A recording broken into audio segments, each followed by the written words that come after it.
तो 26 अप्रैल 2025 को जो टेस्ट हुआ था पीएसटी का, उसमें the cost of 1 rubber and 7 sharpener are 61 rupees while that of 3 rubbers and 1 sharpener are 23 rupees. What is the price of a sharpener? तो एक ई क्वेश्चन हो गया और इसके साथ find an expression for the parameter of rectangle whose area is given by 2x² - 7x - 4। तो चलो solution की तरफ चलते हैं डिटेल से इन क्वेश्चन को। चलो यहाँ पर सोल्यूशन को हम स्टार्ट कर लेते हैं 19 से, क्वेश्चन नंबर 19 से। The cost of 1 rubber and 7 sharpener are 61 rupees while that of 3 rubbers and 1 sharpener are 23 rupees. What is the price of a sharpener? एक शार्पनर की जो है वो कीमत क्या होगी। तो लेट यहाँ पर अगर हम कास्ट कर लें, कास्ट ऑफ रबर अगर उसको हम कह दें equal to x and cost of यहाँ पर शार्पनर के लिए अगर हम y कह दें, तो according to the given condition हमारे पास होगा क्या कि 1 रबर तो 1x प्लस 7 शार्पनर यानी 7y इक्वल टू वो 61 है। और इसी तरह 3 रबर 3x हमारे पास प्लस 1 शार्पनर तो 1y इक्वल टू वो 23 है। तो यहाँ पर आपने एक शार्पनर की जो है वो कीमत निकालनी है। तो इसके लिए यहाँ पर अगर देख लें इस कोफिशिएंट को हमें सेम करना होगा, तो उसके लिए आप क्या कर सकते हैं। तो यहाँ पर हम इसके कोफिशिएंट को सेम करने के लिए इसको 3 के साथ मल्टीप्लाई कर लें, लेकिन फिर पूरी इक्वेशन को आपको 3 के साथ करना होगा। तो अब ये हमारे पास 3x plus 21y equal to 3 1 जार 3 6 जार 18 इस तरीके से बन जाएगा। क्योंकि इस साइड भी 3 को मल्टीप्लाई किया, इधर भी कैसे वो 3 फिर से कैंसिल हो सकता है, इस पर कोई असर नहीं पड़ेगा। सिर्फ सोल्यूशन के लिए हमने ऐसा किया है।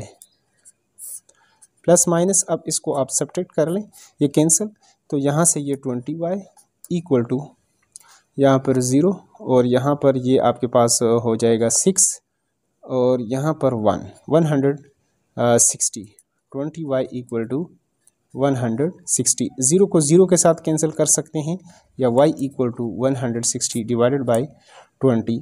तो 21 जार और 20 यहाँ पर इस तरह आप कर सकते हैं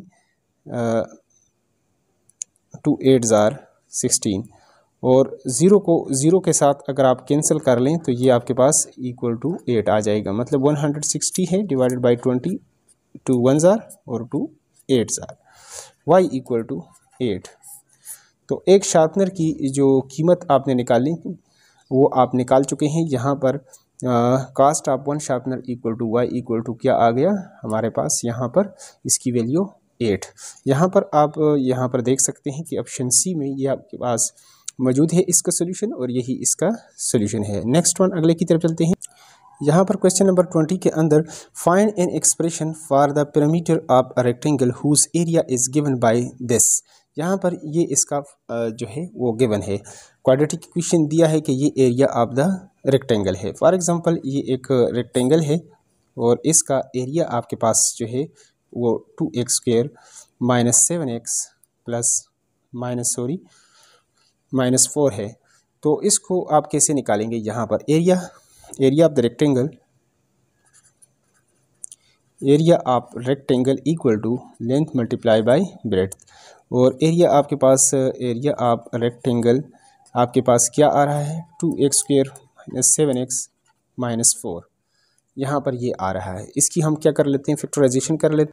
तो मिड टर्म ब्रेकिंग फैक्टराइजेशन ये है कि फर्स्ट और लास्ट को आपने मल्टीप्लाई किया तो -4 2 जार 8x² आना चाहिए और -7 प्लस माइनस करें तो ये, तो लिहाजा इसको 2x² अगर मैं लिख लूँ -8x प्लस x - 4 लिखूँ तो minus plus minus -8 1 jar 8x² ये आ जाएगा और 8x से 1x निकालेंगे तो -7x। ये कंडीशन दोनों कंडीशन पूरे होंगे। इसको और इसमें मिड टर्म चूँकि ब्रेकिंग फैक्टराइजेशन है 2x इसमें हम कॉमन ले लेते हैं। तो यहाँ पर x - 2 4 जार 8 यहाँ पर 1 कॉमन लेंगे जहाँ पे कुछ ना हो। तो ये और ये इसकी चेकिंग है सेम आना चाहिए। इसमें 1 लिख सकते हैं 2x + 1 और बाहर वालों को 8 करेंगे। तो यहाँ पर ये लेंथ है तो ये आपके पास क्या है इसका विड्थ है। यहाँ पर लेंथ उसमें प्लस होगा तो लेंथ ज़्यादा होगी और विड्थ यहाँ से माइनस होगा तो कम होगी। एरिया चूँकि ये आ गया आपके पास, लेकिन ये तो एक रेक्टेंगल का आपने यहाँ पर अब निकाल लिया। फॉर एग्जांपल इसका 2x + 1 ये आपके पास लेंथ हुआ और x + x - 4 जो है ये आपके पास विड्थ हुआ। तो अब इसका पैरामीटर निकालना है। पैरामीटर तो इजी है। पैरामीटर किसके इक्वल है? Perimeter peri means round about. तो टोटल जो मेजर 2 × लेंथ प्लस विड्थ। अगर ये लेंथ है तो इसको 2, यहाँ पर लेंथ 2x + 1 है और यहाँ पर जो विड्थ है x - 4 है। तो यहाँ पर इस तरीके से 2 × 2 यहाँ पर हम कर सकते हैं। 2x ये 3x और 4 से 1 निकालेंगे 3, तो यहाँ से 3 2 = 6, x - 3 2 = 6 और यही हमारे पास क्या है? इसका पैरामीटर चूँकि फाइंड आउट करना था। तो यहाँ पर ये आप देख सकते हैं कि 6x - 6 यहाँ पर ऑप्शन सी में आपके पास मौजूद है और यही हमारे पास क्या है? इसका करेक्ट आंसर है। नेक्स्ट वन है, अगला क्वेश्चन है a both sum and product of the roots of the quadratic equation mx² - 5x + n = 0 are equal to 10। अगर ये दोनों, then the value of m and n will be. अब यहाँ पर सोल्यूशन को स्टार्ट कर लेते हैं। जिस तरह गिवन इक्वेशन है क्वाड्रेटिक mx² - 5x + n = 0। इसके लिए सम ऑफ रूट और प्रोडक्ट ऑफ रूट ये दो फार्मूलाज इसको भी जस्टिफाई कर सकते हैं। सम ऑफ रूट के लिए alpha plus beta minus B over A, जबकि आपके पास माइनस बी यहाँ पर चूँकि माइनस है पहले से भी, तो ये बी की वैल्यू ये ए है, ये बी है और ये आपके पास सी। तो यहाँ पर हम लिख लेते हैं इसकी वैल्यू है -5 ओवर ए की वैल्यू है m, minus minus plus 5 over m। यहाँ पर अल्फा बीटा की वैल्यू होती है c ओवर a। इसको भी हम प्रूव भी कर सकते हैं और लेकिन यहाँ पर वीडियो लंबी हो जाएगी। तो c की वैल्यू है n और इसकी वैल्यू है a की वैल्यू है यहाँ पर m। अब ये दोनों जो है वो किसके इक्वल हैं? As we know that as के यहाँ पर ये जो आपके पास सम ऑफ रूट है यानी अल्फा प्लस बीटा की वैल्यू क्या है? 5 / m = ये भी 10 है, ये पहला है, और दूसरा ये भी कहता है n / m, यहाँ से इसकी वैल्यू भी क्या है? 10 है, ये दूसरा आ गया।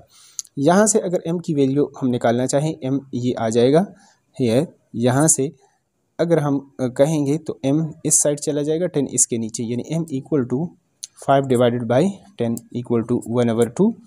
और यहाँ से अगर m अब n की वैल्यू चाहिए तो यहाँ से हो जाएगा n = 10 × m।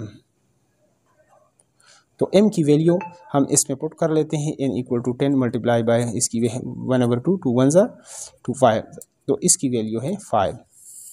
तो n की वैल्यू भी निकाल चुके हैं और इस तरह यहाँ से हम दूसरी वैल्यू भी निकाल चुके हैं, m की वैल्यू भी निकाल चुके हैं n की, कि m की वैल्यू हमारे पास क्या है? 1/2 और n की वैल्यू है 5। तो यानी 1/2 और 5 ये दो वैल्यूज़ आपके पास आती हैं। यहाँ पर सॉल्यूशन में इसको आप देख सकते हैं 1/2 और ये, तो ये आपके पास ऑप्शन ए में मौजूद हैं दोनों वैल्यूज़। यही हमारे पास इसका क्या है? सॉल्यूशन है। अगर आप चाहते हैं कि इसी तरह की वीडियोस का आपको यूट्यूब पर वक्तन फ़वक्तन नोटिफिकेशन मिलती रहे, तो उसके लिए अगर चैनल पर नए हैं तो चैनल को लाजमी आप लाइक करें।